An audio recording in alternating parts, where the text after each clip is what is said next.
ਨੰਗਲ ਅੰਬੀਆਂ ਪਿੰਡ ਆ ਉੱਥੇ ਗੁਰਦੁਆਰਾ ਸਾਹਿਬ ਦੇ ਵਿੱਚ ਗਿਆ। ਉੱਥੇ ਜਾ ਕੇ ਉਹਨੇ ਕੱਪੜੇ ਚੇਂਜ ਕੀਤੇ, ਉਹਨੇ शर्ट पाई, पैंट पाई, फिर ਉੱਥੋਂ ਦੌੜਿਆ, अपनी ਜਿਹੜੀ तलवार सी ਉੱਥੇ ਛੱਡ ਦਿੱਤੀ। 5 से 6 केस दर्ज है भाई अमृतपाल सिंह के ऊपर और वो इंडियन पीनल कोड के केसेस हैं और कोई ऑफेंस नहीं लगाया।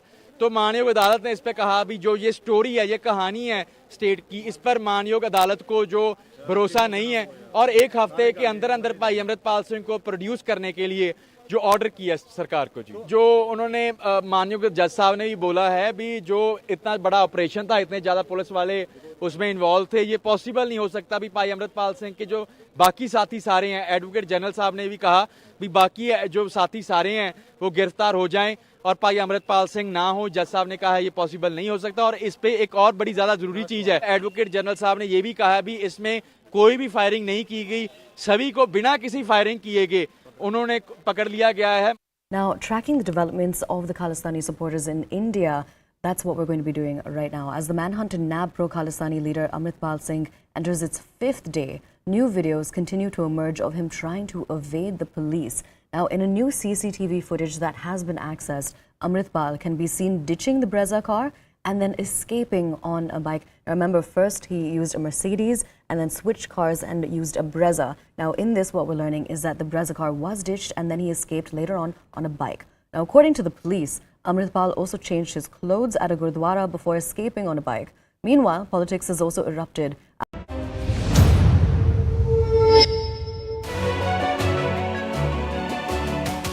Hello, Namaskar. This is First Post and you're watching Vantage with me, Palki Sharma.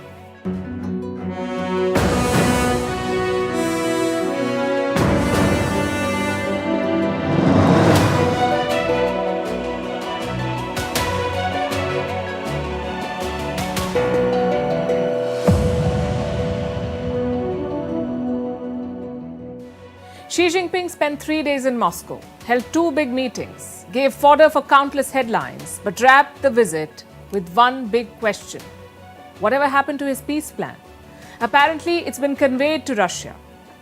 What does it say? Nobody knows for sure, except for the fact that China wants to be the star. It wants to play the lead role in mediation. The villains, in Xi's view, are the Western powers. They're blocking the path to peace, he says. Meanwhile, the Russians are shooting out warnings in fighter jets. The war does not look like it'll be wrapped up in a hurry. And China is fomenting trouble elsewhere. Its warships are apparently jamming flight radios and GPS, affecting commercial flights. The Australians have raised an alarm. And in India, the government has given it back to the Brits. Extra security outside the British High Commission has been removed. And in future, you may be able to print your food. They've already come up with a 3D printed cheesecake. The headlines first. Russia unleashes a fresh wave of strikes on Ukraine. Russian forces target several Ukrainian cities, including the capital of Kiev. 4 people have died in a drone strike there. The chip wars escalate. China warns the Netherlands it threatens retaliation if they block the export of semiconductor equipment to Beijing. The Netherlands had imposed curbs under American pressure. Europe's central bank chief issues a warning. Christine Lagarde says the recent turmoil in the banking sector could hit the Eurozone. Sri Lankan president says his country could face more pain. Ranil Wickremesinghe addressed the Lankan parliament, saying strict austerity measures are needed to revive the economy. And a step towards peace in Ethiopia, the country's parliament has taken a major decision. The rebel Tigray People's Liberation Front has been removed from the list of terrorist groups.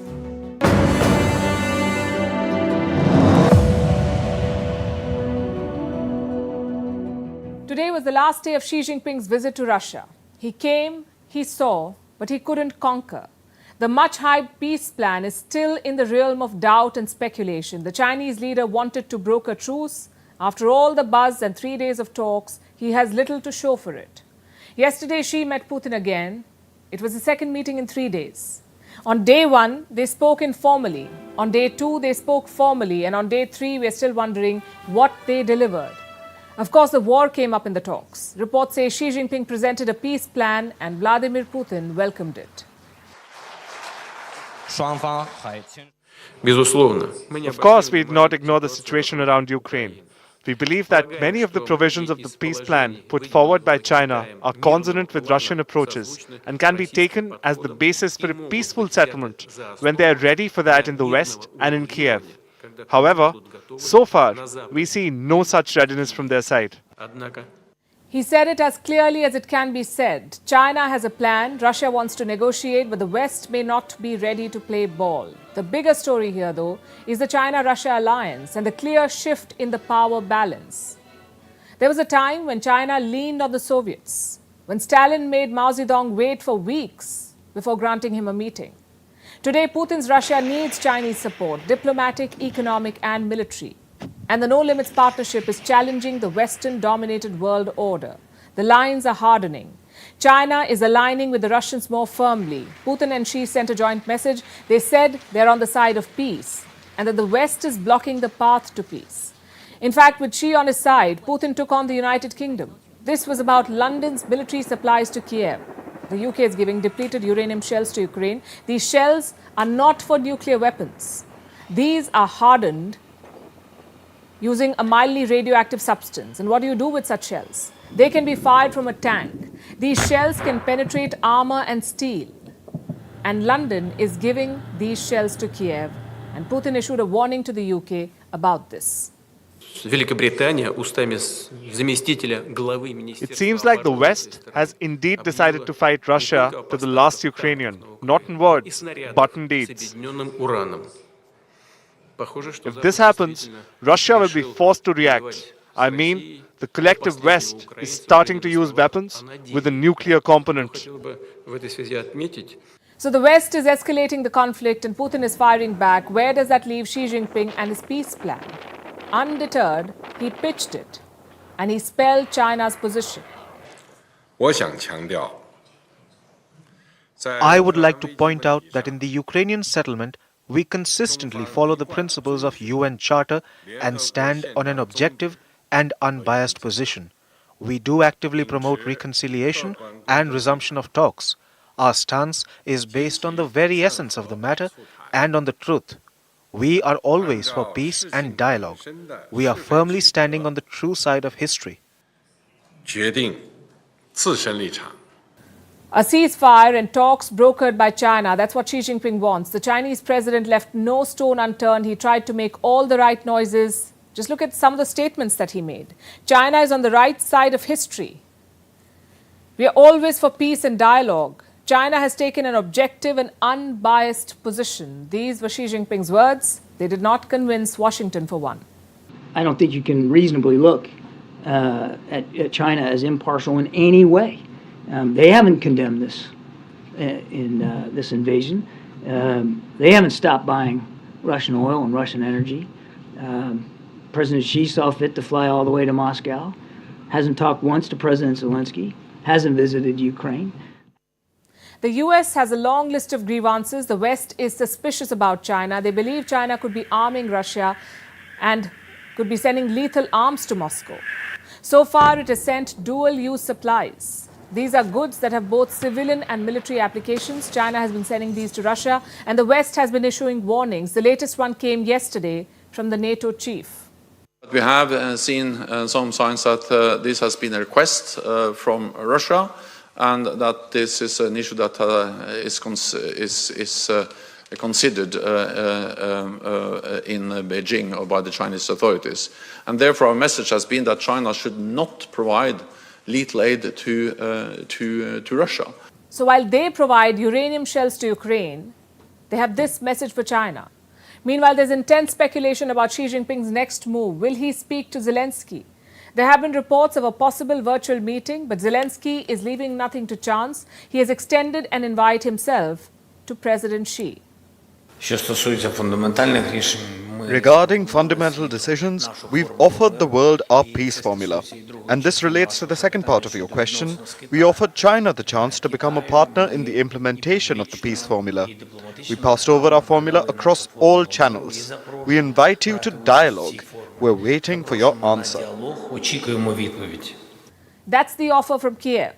Zelensky says China could become a partner in the process. Beijing can have a seat at the table, but it won't have the lead role. Zelensky's Western partners would also weigh in. Yesterday, Zelensky hosted Japanese Prime Minister Fumio Kishida, and Kishida's visit was a total surprise. Just the day before yesterday, he was in India, and from here he flew down to Ukraine. He was given a tour of Bucha, the town which saw the worst of the fighting. Russian forces allegedly committed war crimes here. Kishida visited the town and met Zelensky in Kiev. He vowed to continue supporting Ukraine. The Russian invasion of Ukraine is a violent act that shakes the foundation of the international order. Today, during my visit to Kyiv and Bucha, I was able to see with my own eyes the horror of the Russian aggression, which I once again strongly feel.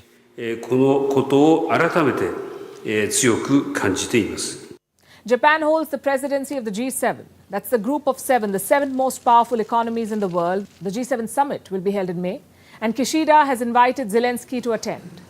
Moscow responded with fighter jets. While the Japanese Prime Minister was touring Ukraine, Russian warplanes flew over the Sea of Japan.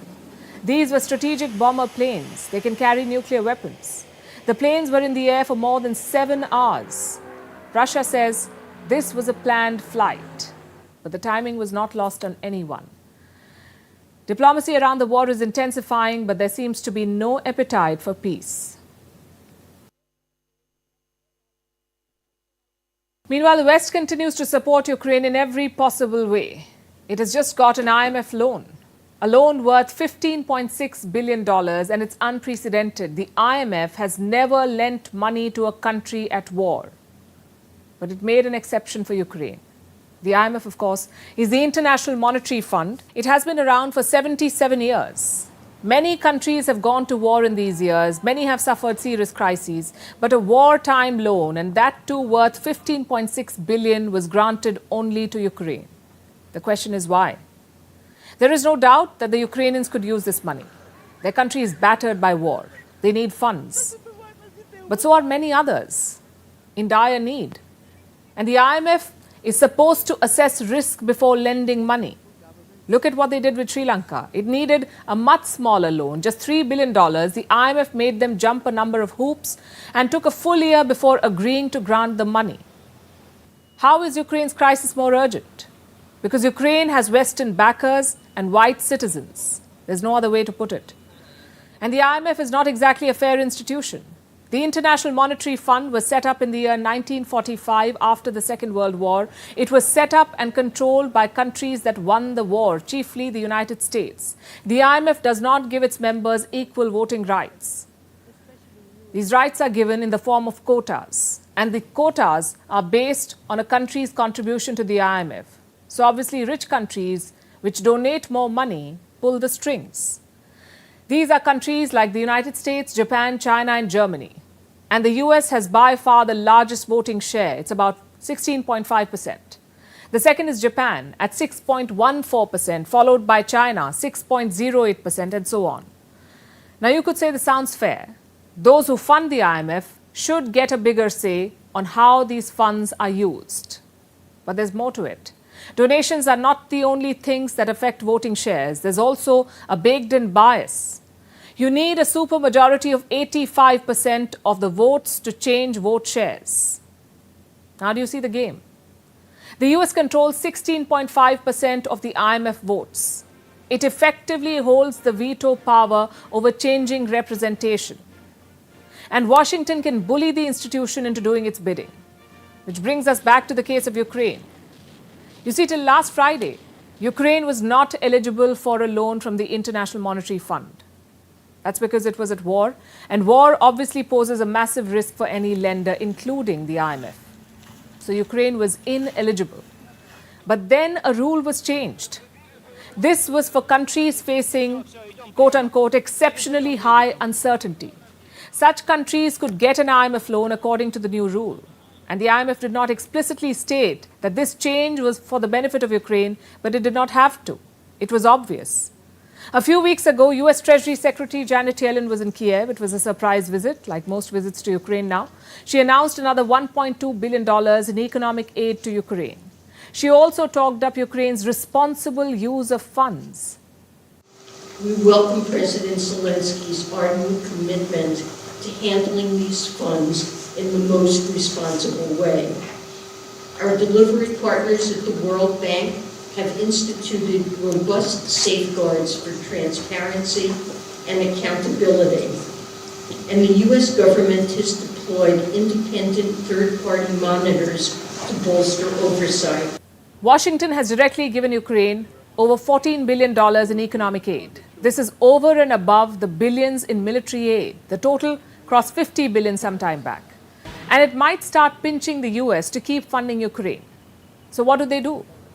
They rope in one of their lackey institutions. The rules are changed and more money is pumped into Ukraine. It just shows how America can back allies despite risks and how it can overwrite all rule books. People starving in broken economies do not matter. Those waiting for days in line to buy fuel and food do not matter. Those that the US invades will never get a bailout, even during a war where millions are being killed, or even in the aftermath when the US leaves crippling instability in its wake. But Washington's friends in Europe can always count on Uncle Sam finding the funds. The big headline from New Delhi comes from the British High Commission. It has lost extra security. Looks like India has had enough with the UK's tolerance of Khalistanis attacking Indians and its missions abroad. It could very well be a tale of two cities. Today in New Delhi, India removed all external security outside the British High Commission. Security was also reduced at the High Commissioner's residence. Cement barricades placed outside the UK mission and the envoy's house were removed. But if you're getting worried, fret not. India has not gone rogue. Security personnel are still posted outside the High Commission to safeguard both the mission and the British envoy, Alexander Ellis. It's something which Britain failed to do just a few days back, which brings us to the other city in this story, London. Let me refresh your memory first. On Monday, we told you about how Khalistani radicals attacked the Indian High Commission in London. Take a look at these images. Not only did the pro-Khalistani mob protest outside the London mission, they entered it and then pulled down the tricolour. It was an Indian staff member who intervened. He rescued our flag from the mob. And where was the British police? They failed to safeguard the mission. India lodged a strong protest with the Rishi Sunak government, which is sad that it's happening on the watch of an Indian origin British Prime Minister. We've always said there's no point cheering an Indian leader in a third country. Now imagine if the UK's mission in India was stormed in a similar fashion. Imagine the hue and cry that would have followed. The hypocrisy is staggering. Look at Britain's response to this incident. Its Foreign Office Minister Tariq Ahmed said, and I'm quoting, "The UK government will always take the security of the Indian High Commission seriously." Well, the statement is nothing but diplomatic platitude, and India is not having it. So today's action of reducing extra security outside the British High Commission could be seen as a tit-for-tat move. You see, it's the basic duty of the host nation to protect the foreign missions on its soil. And what exactly are these security measures? The Indian Ministry of External Affairs' protocol handbook lays out the following. 1. Government of India will implement all appropriate measures to protect the premises of foreign representations. 2. Appropriate precautionary measures will be taken in the likelihood of threat to their peace. And 3. Foreign representations are prohibited from taking unilateral security measures outside premises. Meaning, the barricades placed outside the UK mission were put there by the Government of India. And this additional security measure can be seen as a courtesy extended by the Modi government. They don't have to do it. It's a courtesy. And they don't have to do it, especially when the same is not afforded to the Indian mission in the UK. This is not an isolated incident. In December 2013, barricades outside the US Embassy in New Delhi were removed. This was following the Devyani Khobragade incident. She was an Indian diplomat, a deputy consul general in New York. She was strip searched in the US. Why? They charged her with lying in her visa application about her domestic help. Khobragade was arrested and treated like a common criminal. As diplomatic ties became tense, India removed the security barricades outside the US mission in Delhi. Washington got the message. It tried to make amends. So you see, playing with security is a very dangerous game, and two can play it. In diplomacy, goodwill goes a long way, but it's a two-way street. So it's high time the UK shed its hypocrisy If it expects India to go above and beyond to protect its missions, it must return the favor and not mouth platitudes while Khalistani vandals attack India. Meanwhile, there's a new threat from China. Chinese warships in the Pacific have caused an alarm. They're troubling commercial flights. How? By interfering with their communication radios. Let me explain. A few days ago, pilots from Qantas Airlines reported something unusual. Qantas is an Australian airline. Its pilots said that there was radio interference. This was about their aircraft's VHF system. What is VHF? It stands for Very High Frequency. It's a communication system on a plane. It is widely used to maintain contact with the aircraft. Now, the pilots reported interference in this system, and that wasn't the only problem. The GPS systems were also jammed. So Qantas was forced to issue a warning. It sent out a message to all its pilots. I have a copy with me. This is what it says. Qantas Group aircraft have experienced interference on VHF from stations purporting to represent the Chinese military in the Western Pacific and South China Sea. Group aircraft have experienced GPS jamming suspected to originate from warships operating off the northwest shelf of Australia. This is the assessment from Qantas. It confirms the role of Chinese warships. The airline has asked its pilots to report any such incidents. They must inform the air traffic control. And this is problematic, not just for Qantas, but for all airlines. Chinese warships troubling civilian flights is a scary prospect, and Qantas is not the only one to raise this alarm. Earlier this month, another warning was issued. This one came from the International Federation of Airline Pilots Association. This is an industry body. It represents more than 100,000 pilots. 100,000 pilots in nearly 100 countries. This association raised concerns about Chinese interference, and their assessment is far more troubling. This came out earlier this month. It's based on reports from various airlines. Apparently, pilots are being called over the radio. And who is on the other side? Someone on a military warship. The statement does not name a country. It says these are quote-unquote military warships in the Pacific region. And these warships have been reaching out to pilots, asking them to avoid the airspace over the warship. Let me quote from that statement. In some cases, the flights were provided vectors to avoid the airspace over the warship. We have reason to believe there may be interferences to global navigation satellite system and radar altimeter as well. And where are these reports coming from?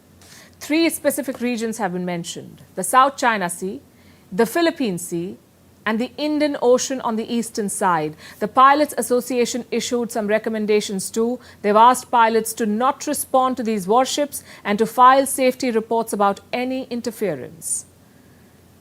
Thankfully, there has been no mishap so far, but there's no guarantee. What happens if a pilot loses their GPS mid-air? What happens if they're unable to communicate? The consequences could be serious and dangerous.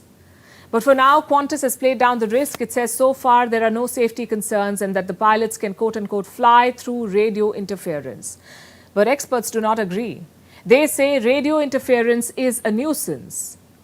But the GPS jamming is a serious problem, and both activities could be politically motivated. China has not responded so far. Top airlines with experienced pilots are usually trained to handle such situations. But these warnings are a wake-up call for airlines and for aviation regulators. There is a new threat from China, and they need to be prepared. Vantage continues after a short break.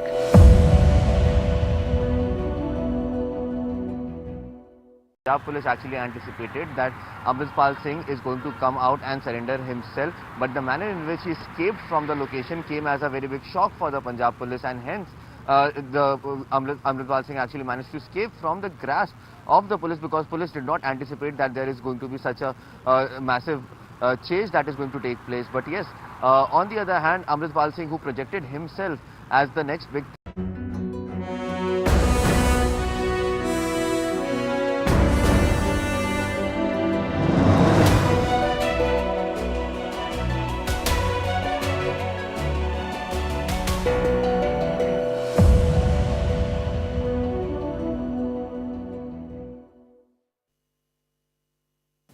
And now let's talk about the territory that China claims as its own. Taiwan. Taiwan's President Tsai Ing-wen will soon embark on a mission. Later this month, she begins a 10-day tour of Latin America. She'll visit Taiwan's allies Belize and Guatemala and stop over in New York and Los Angeles. The mission is quite simple: retain Taipei's remaining allies in Central America. And the trigger is this: Honduras is shifting its allegiance to China. We told you about this last week. This will leave Taiwan with only 13 official allies. When President Tsai began her term in 2016, Taiwan was recognized by 20 countries. Today, that's down to 13. It's the magic of China's checkbook. It's weaning away Taiwan's friends, so President Tsai is reaching out to the remaining ones.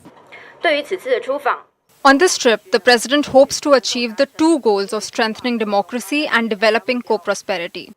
Deepening exchanges with democratic partners, together safeguarding international peace and stability, while continuing to further the cooperation plan of mutual benefit and common prosperity, pushing forward together on welfare, construction and economy. The spokesperson says the aim is strengthening democracy and developing co-prosperity. It's an interesting turn of phrase. You see, China's acts of checkbook diplomacy are well known. So Taiwan usually has to sweeten the deal for its allies as well. Let's look at Honduras. Last week, it announced that it would switch diplomatic recognition to China. Just before that, it said it was trying to negotiate or renegotiate its debt to Taiwan. That debt amounts to about $600 million. You see, Taiwan has spent years aiding its allies. Most of them are relatively poor nations. Even for this latest trip by President Tsai, the spokesperson mentioned pushing forward together on welfare, construction and the economy. It sounds a lot like China. It's like both China and Taiwan are using money to win friends. They're competing in Latin America with promises of aid. But to be fair to Taiwan, there's a difference. China's checks come with debt traps. Taiwan cannot do that, even if it wants to. It doesn't have the economic heft to cripple countries financially. And Taiwan has been giving aid to allies for decades. It needs their support for a political statement, if nothing else. It's not like these allies will fight for it if China invades. They don't have the wherewithal. That's where Taiwan's unofficial allies come in, the likes of America. The US officially recognizes Beijing, but it still supports Taipei. It follows the one China policy, but maintains what it calls strategic ambiguity. The US military may be one of the only reasons why China has not attacked yet. And all the parties know this, which is why Beijing is furious about President Tsai's visit to the US. Reports say she'll meet with US House Speaker Kevin McCarthy. Last year, former Speaker Nancy Pelosi visited Taiwan. It was the first such visit in 25 years, and China threw a fit about it. It conducted live-fire drills for weeks around Taiwan. This time, the Americans say there's no reason for China to overreact. There's no reason for China to overreact. Heck, there's no reason for them to react. I mean, this is something that, as I said, is commonplace and has happened before, will likely happen again. It's personal, it's unofficial. There should be no reason for Beijing to react in any way to this. Again, business as usual here. And we did think it was important to provide that context in light of Mr. Xi's visit to Moscow and all the media attention that is getting, as well as in the context of how they reacted to Speaker Pelosi's. No apologies there at all. We felt that this was important context to be out there, and so we put it out there. The US and Taiwan are asking China to keep calm. They want President Tsai's trip to go off without incident. We'll keep you updated about how this story unfolds. So the International Criminal Court has issued an arrest warrant against Vladimir Putin. It says Putin is committing war crimes in Ukraine. Fair enough. But what about the war crimes committed by Western countries over the years? Silence from the ICC on that front. Well, now the ICC has the opportunity to redeem itself. I'm sure you remember the war against ISIS, the one in which thousands of innocent civilians were killed. As it turns out, the United Kingdom killed many of those civilians. And the worst part is this: it denies all of them. It says it conducted precision strikes. Evidence shows they were way off the mark. Here's how London's lies have been exposed.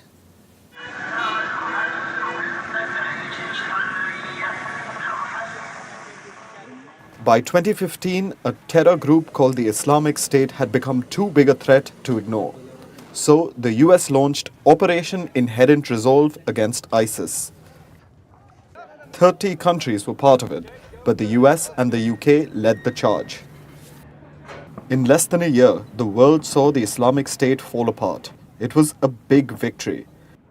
The US admitted that its campaign killed civilians too. The UK did not.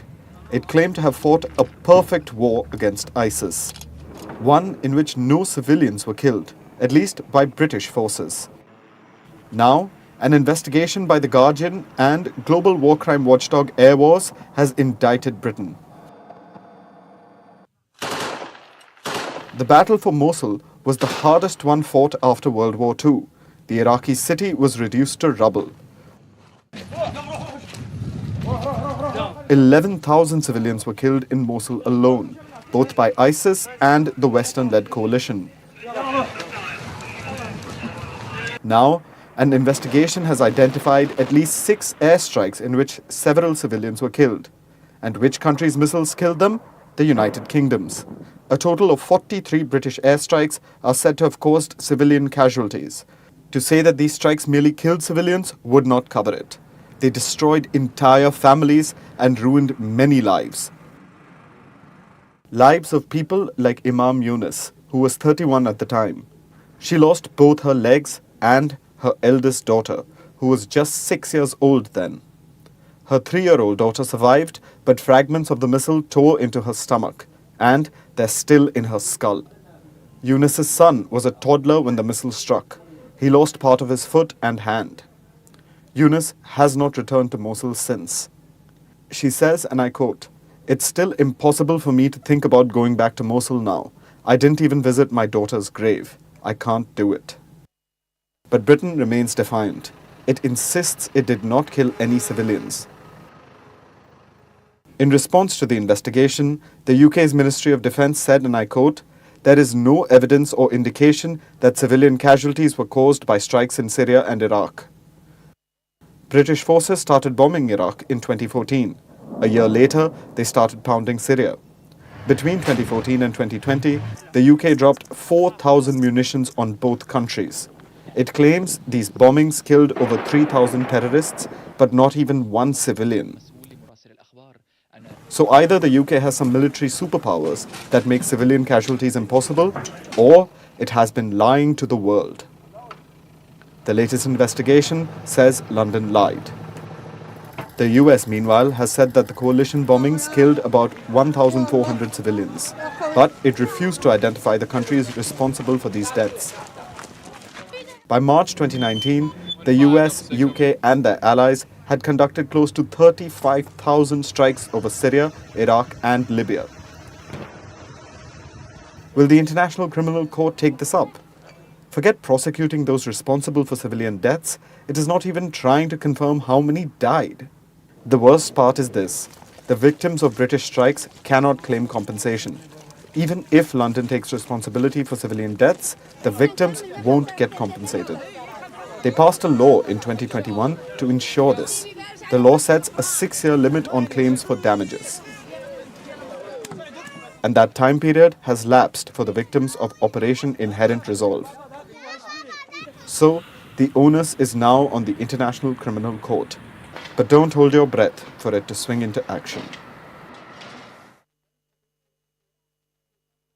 Our next story is about a growing terror threat. The Islamic State is attempting a revival, and on its target is Southeast Asia.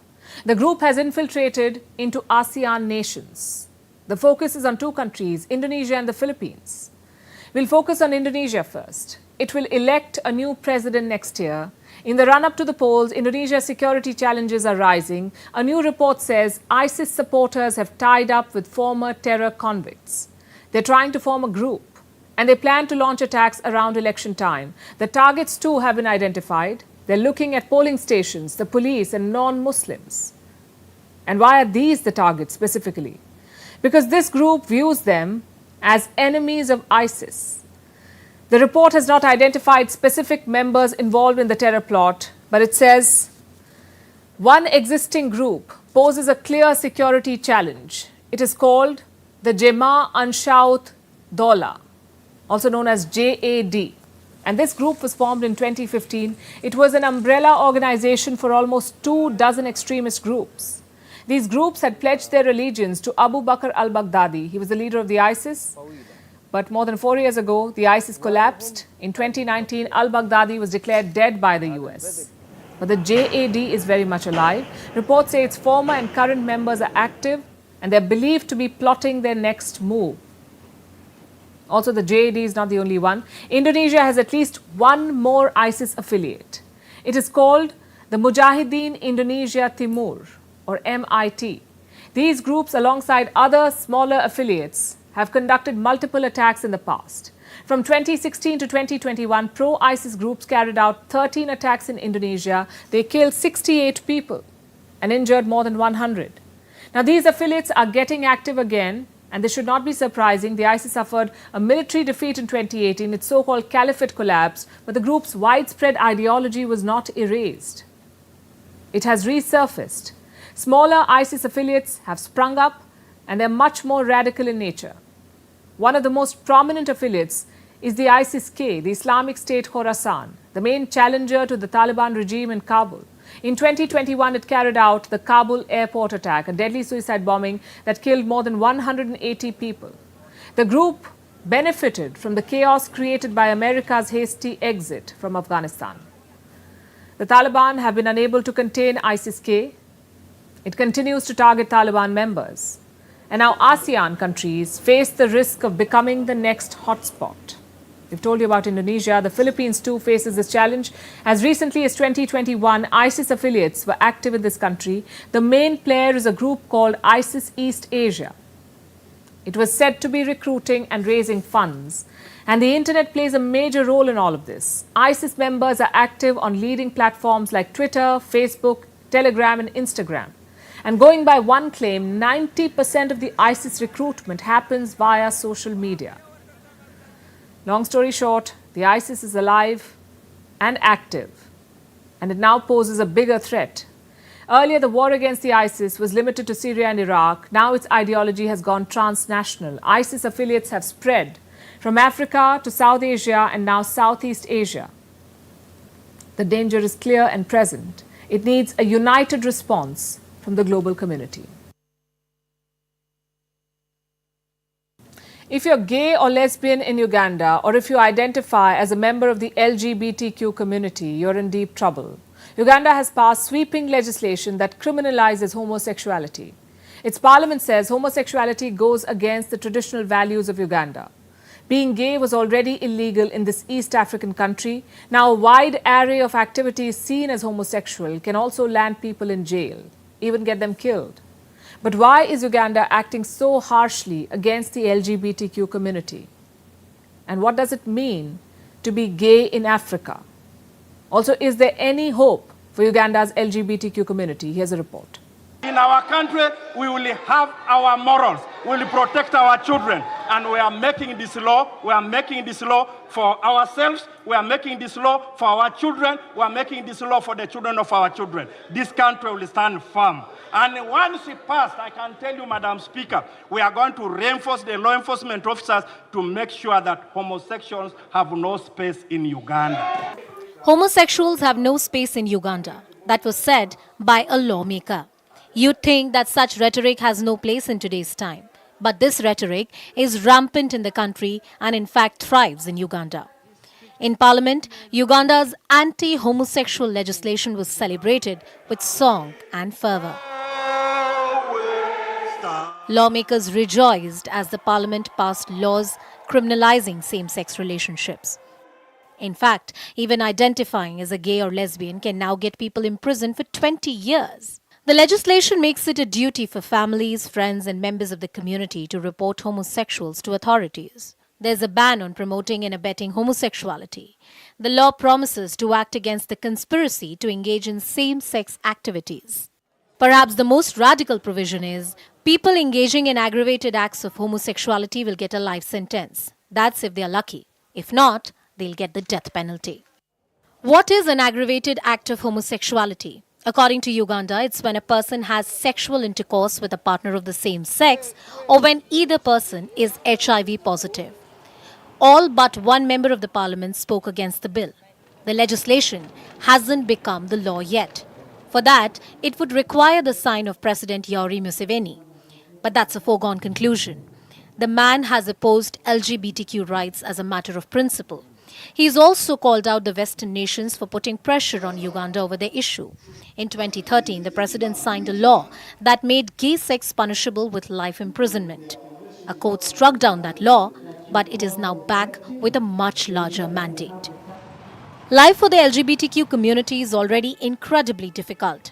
In recent weeks, they have come under increasing attack. Last month, more than 110 people reported incidents including arrests, sexual violence, evictions, and public undressing for being queer. This month, a teacher was arrested over accusations of grooming of young girls into unnatural sexual practices. And just 2 days ago, the police arrested 6 people accused of running a network that was actively involved in the grooming of young boys into acts of sodomy. Between 2017 and 2020, 195 people were charged for being gay. The near-unanimous support for the anti-gay legislation is reflective of the mood in Uganda. It's a deeply conservative Christian country. Homosexuality is a taboo. The people of Uganda support the latest legislation. And it's not an exception in Africa. Out of the 69 countries in the world that have laws criminalizing homosexuality, 32 are in Africa alone. So homophobia is deeply entrenched. Which is why Uganda's legislation, no matter how radical, hardly comes as a surprise. Now your love life could have all three. You, your partner, and the government, of course. With a little help from the good friend, technology. Have you heard about the hottest love potion around town? A sweet, potent combination of government, tech, and increased scrutiny. Doesn't sound dystopian at all. It's freaky, but the government wants to help you find love. It also wants to help you check out the Heartbreak Hotel. Is it being meddlesome, or is it just trying to help? Jokes aside, this might actually help the lovelorn and jilted. It could also aid the socio-economic scenario in some countries. What are we talking about? We'll start with China. Dating fatigue is everywhere, but the Chinese need not worry. Their super government is here to help, or so they think. The Chinese city of Guixi has launched an app. It's a government-sponsored matchmaking platform. It's called Palm Guixi. It also organizes blind dates. The city has about 640,000 people. This app uses data on its single residents. And this is not the only initiative by China's local governments. They're also organizing in-person mingling events. So at the risk of behaving like an over-invested neighbor, why is the government inserting itself into people's love lives? Because China's marriage rate has been falling and falling nationwide. And it has declined steadily over the past decade. In 2011, China saw 9.7 million registered marriages. By 2021, that number had plummeted to 7.6 million. It was an all-time low. There were 5.4 marriages per 1,000 people. So the government stepped in. And how are people taking this guinea pig experiment? The reactions are mixed. Some are in favor, while others say it feels like the government wants them to breed like pigs. That's the term they used. And while breeding like said pigs is one thing, actually finding love is quite another, which is more often than not followed by heartbreak. Now, we all have our ways of coping with breakups. Some of us delete our exes from our social media, some burn their clothes, and some throw eggs on their car. Moving on is tough. The New Zealand government gets it, and it wants to help. It has launched an unusual new campaign. It's called Love Better. And it wants to, quote unquote, keep a little hurt from becoming a lot of hurt. It aims to help young people recover from breakups by sharing videos, articles, and podcasts of youngsters talking about how they are coping with heartbreak. In simpler terms, the government wants the strength of the community to help youngsters surf through their breakups. It's a $4 million project. What inspired it? About 80% of the young Kiwis have been in a relationship. 87% of them experienced harm after the breakup. 1 out of 6 faced physical harm, and New Zealand has very high rates of family and sexual violence. So the government wants to turn this around with peer support service. They want to showcase healthy ways of coping with hurt feelings, because the only way out of it is through it. But as bizarre as government meddling in our dating lives sounds, these are not the only examples of it. Japan, for one, launched a government-sponsored artificial intelligence-driven matchmaking service. The government even teaches basic dating skills to people. It provides photographers for flattering pictures. Japan also has a DNA matching course. It helps singles find their perfect genetic match, and this has been going on for a while. The country is battling a staggering fertility rate. What about India? Not a very different story. Last year, the government launched a scheme. This was to boost the dwindling Parsi population in India. It encouraged online dating and marriage counseling. It seems countries across the world are doing it. They want to boost marriage and fertility rates. Matters of the heart have become trickier the world over. But do governments have a role in them?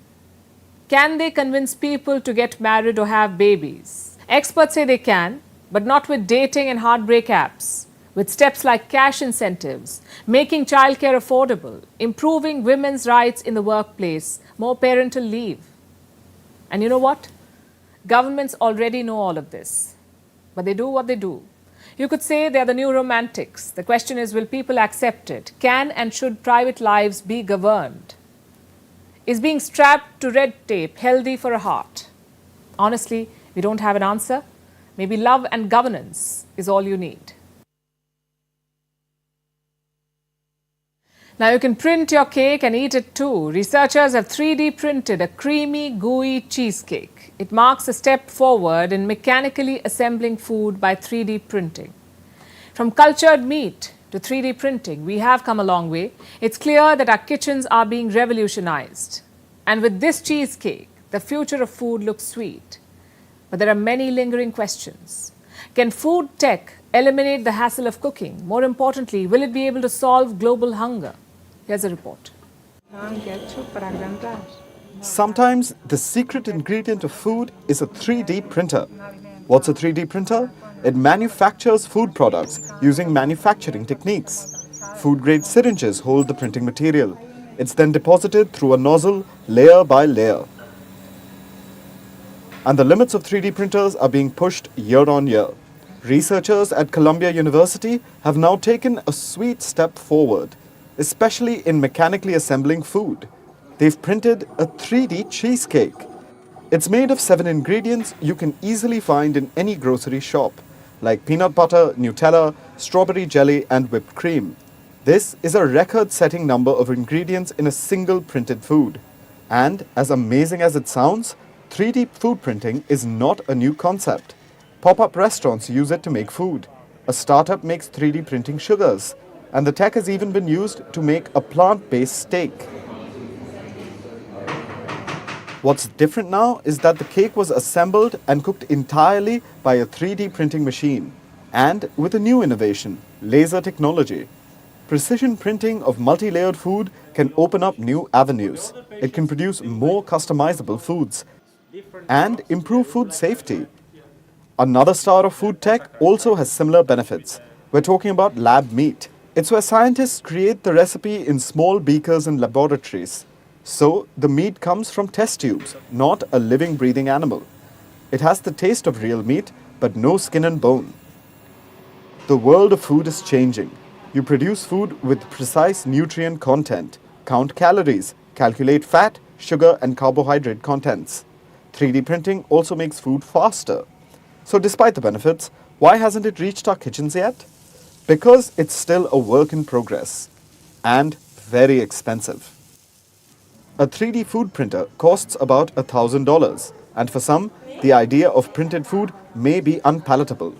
Scientists say this is not too different from cooking normally, but the analog world of cookers and pans isn't comfortable accepting a 3D printer.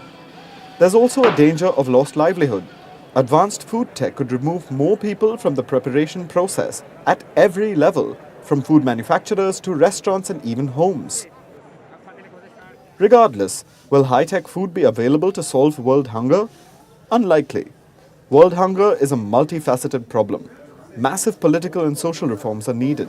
Plus, This tech may be bad for the environment. We cannot know for sure until mass production begins. But we have an idea. An Oxford study says that cultivating meat could release more greenhouse gases than traditional farming. And we can also look at history for some clues. Every time we've tried to simplify food production, there have been unforeseen consequences. Think about synthetic fertilizers, chemical pesticides, and intensive livestock farming. So maybe the goal for now is to scale down our ambitions. If 3D printing our lab-grown meat can help a community make their own food, it's already a very good use of the technology.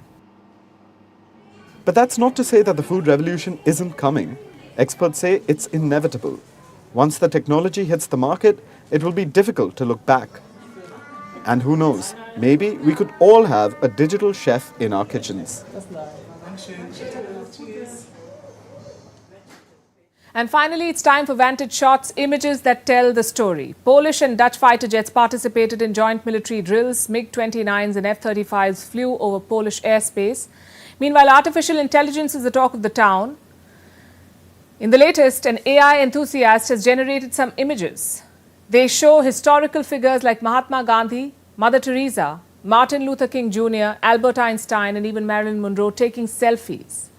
Clearly, when it comes to AI, the sky is the limit. And speaking of pushing limits, a Spanish athlete with what is called 76% disability finished a 43-kilometer marathon. Goes on to show that a dream is never too big and never too crazy to chase. And now, images from history. What makes March the 22nd significant? 90 years ago, in the year 1933, Nazi Germany opened its first ever concentration camp. It was called Dachau concentration camp. The horrors that this place unleashed are unspeakable. Its gates were the first to be engraved with the infamous phrase, "Work sets you free." It is believed that as many as 41,000 people perished here. We leave you with these images. Thanks for watching. We'll see you tomorrow.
Y ahora sí, hemos hecho historia.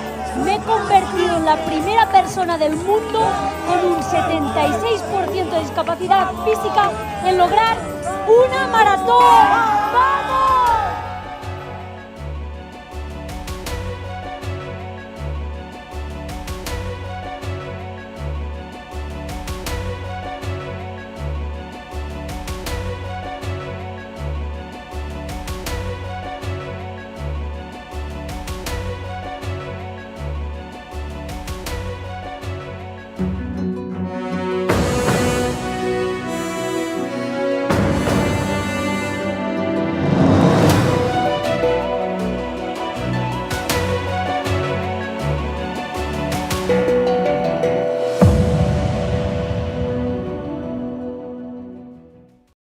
This notion that you can play politics on these issues that you can have your local constituencies, your local MPs act in the way that they do, and there is nothing that India is going to do in return. I think we have sent a strong signal, but it's just a first step. There could be others up our sleeve if the perpetrator who was responsible for desecrating the Indian flag is not apprehended. After all, his visuals are available, face recognition softwares are available.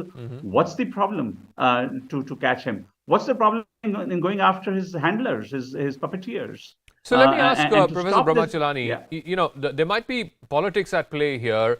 Neither Conservatives nor Labour want to, you know, touch the Sikh community, as it were, because of the reasons I outlined earlier on in the program, but most notably because they are a vote bank. But the point is, I mean, if India were to do something similar, if India were to host, let's say, the head of the IRA, or bring a bunch of Northern Islanders here and allow them to protest outside the British High Commission, would that be acceptable? I mean, I guess somewhere down the line, we need to call a spade a spade. Yes, removing security outside the High Commission is fair enough. These protests are still going on. It just happens to be on the other side of the road and it's peaceful so far. But it's not like the protests have stopped, and it's not like the British authorities are trying to stop these protests. Zaka, you're right, but the issue is not about protests. People have the right to peacefully protest.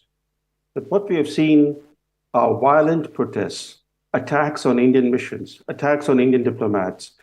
And this incident that happened on Sunday should not be seen in isolation, because Indian missions and Indian diplomats in the UK have faced attacks since the 1970s. In 1984, an Indian diplomat was kidnapped and murdered. The fact is that the Anglosphere countries, the 5 core Anglosphere countries, have become the base for anti-India separatist militants. And the attack on the Indian High Commission in London that we saw on Sunday led to the copycat attack on the Indian consulate in San Francisco just a few hours later. Yeah.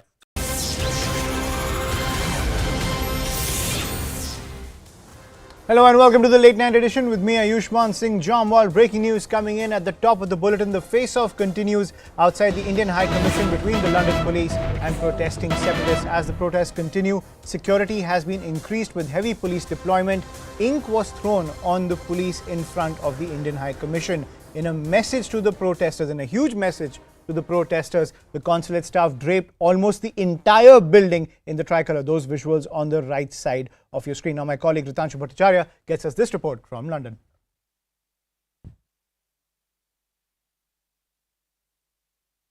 I'm standing outside the Indian High Commission in Aldwych, central London, where the protest by pro-Khalistan elements has just wrapped up after 4 hours. So you can see right now on your screens, the Indian High Commission remains secure. There were no attempts to really reach to the building itself, and as a result you see the tricolour there, which was secured with wires and barbed wires and chains, remains safe. There's a bigger tricolour which is hanging ever since the incidents of last Sunday. What we also saw today were tricolours being draped by the Indian staff, as you can still see them on top of the roof. They were draped in a show of strength here, which led to eggs being hurled and colour flare bombs, orange flare bombs being sent off by the protesters on this side, which led to a massive deployment of Met Police here to ensure that there was no outwardly incident here. As of now, the protest is wrapping up. The police deployment is gradually lessening as well, and the protesters are gradually going home as well. There remains a situation of uneasy calm here, because for the staff at the Indian High Commission, they're going to still be in a state of security here till this area is completely vacated. A lot of Indians we tried speaking to were also inconvenienced because they had appointments at the consulate, but they were not being able to reach here.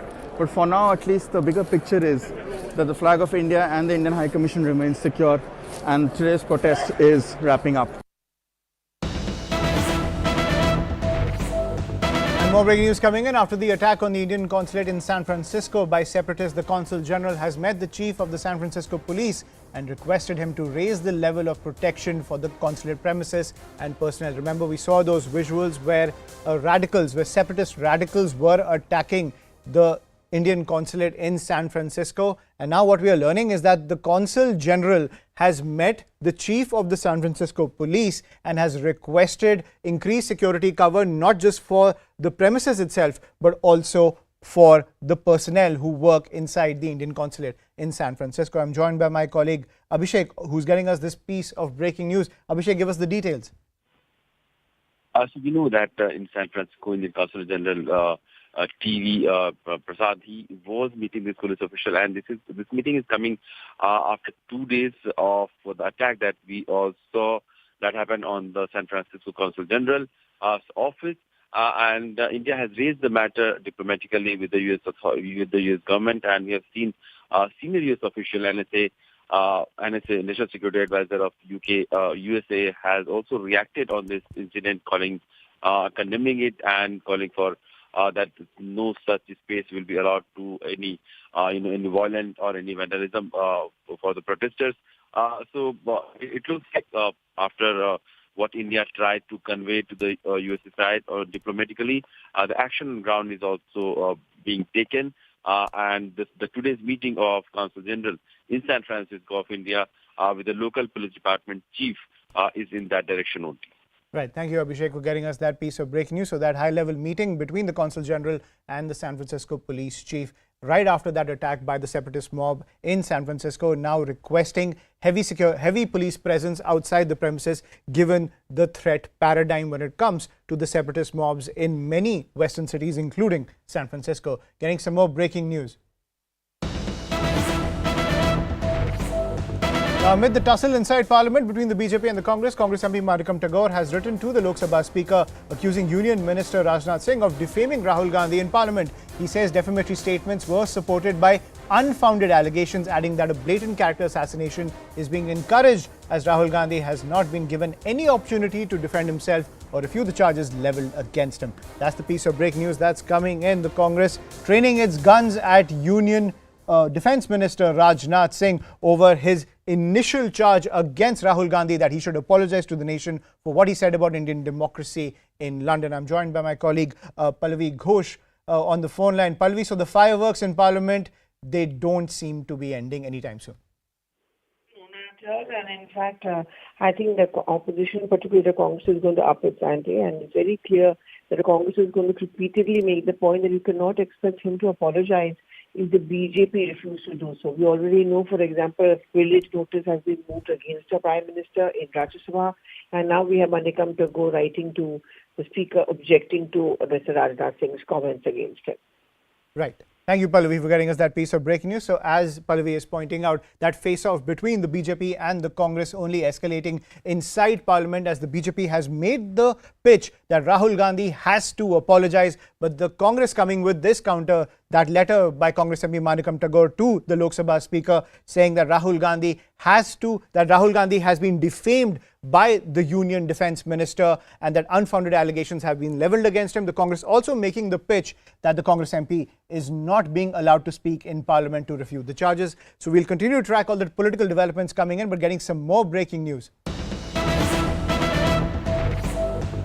BJP has slammed the LDF government of Kerala. The BJP has alleged that the left government is jeopardizing the health of the people of Cochin with their abject failure to dispose of the toxic waste scientifically. This comes in the wake of the Brahmapuram fire.